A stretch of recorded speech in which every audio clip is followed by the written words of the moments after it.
안녕하세요. 뿌띠 북토크입니다. 오늘 하루도 나 자신을 잘 돌보고 계신가요? 나의 몸과 마음의 상태는 어떤지, 나의 감정, 그리고 그 안에 숨겨진 욕구는 어떤지 잘 살펴보세요.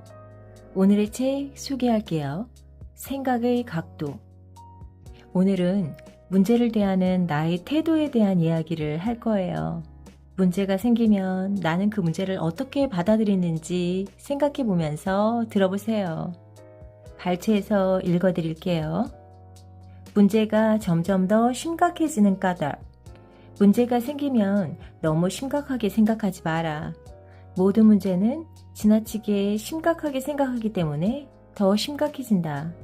심각한 문제에 깊이 빠져들고 싶지 않다면 문제를 해학적으로 바라볼 수 있는 유머 감각을 길러야 한다. 어느 날 딸이 한 말 때문에 서운하고 화가 났다면서 아내가 이렇게 말했다. 너무 심각하게 생각하면 뭐든 문제가 되는 것 같아요.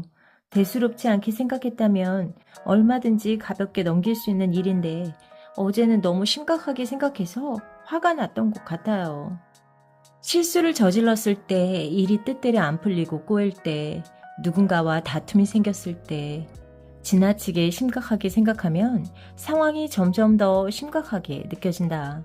하지만 해학적으로 바라보면 별일 아닌 것이 되고 의외로 쉽게 문제를 해결할 수도 있다. 1990년 노벨문학상 수상한 멕시코 시인 옥타비오 파스는 이렇게 말했다. 유머야말로 현대의 정신건강의 가장 위대한 발명이다. 프로이트 역시 웃음은 억압된 적대감을 해롭지 않은 방식으로 정화시키며 유머야말로 인간이 가지고 있는 가장 우아한 방어기제라고 했다.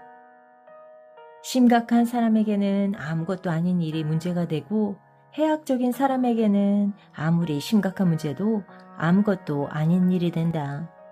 링컨의 정적 스티븐 더글러스가 링컨은 말만 그럴듯하게 하는 두 얼굴의 이중인격자라고 비난했다. 그러자 링컨은 미소를 지으며 이렇게 응수했다.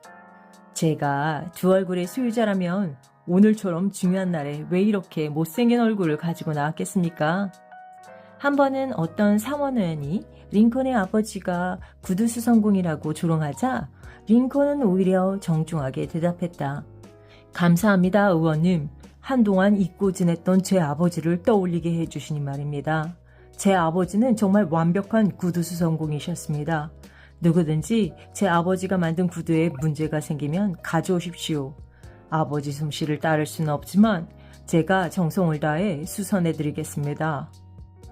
평생 임종 환자들을 대상으로 죽어가는 사람들의 심리를 연구했던 엘리자베스 퀴블러 로스는 그의 마지막 책 인생 수업에서 이렇게 말했다. 죽음을 앞둔 사람들이 가장 많이 후회하는 것은 삶을 그렇게 심각하게 살지 말았어야 했다는 것이다.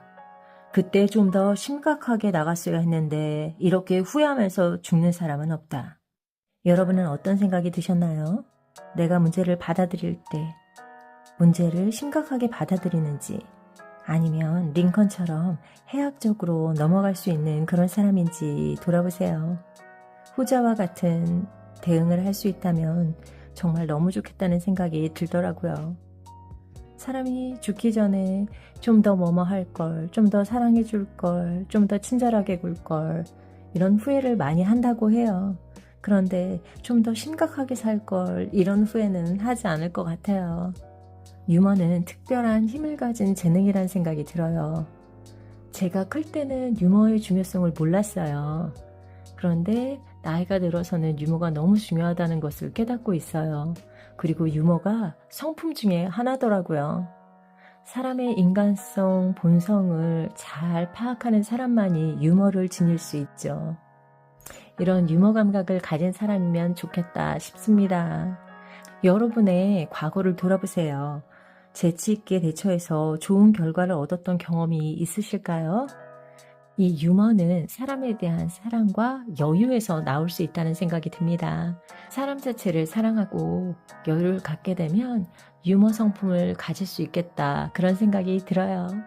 그럼 오늘도 나를 충분히 사랑해 주시고요. 충만한 하루 보내세요. 다음 시간에 또 만나요.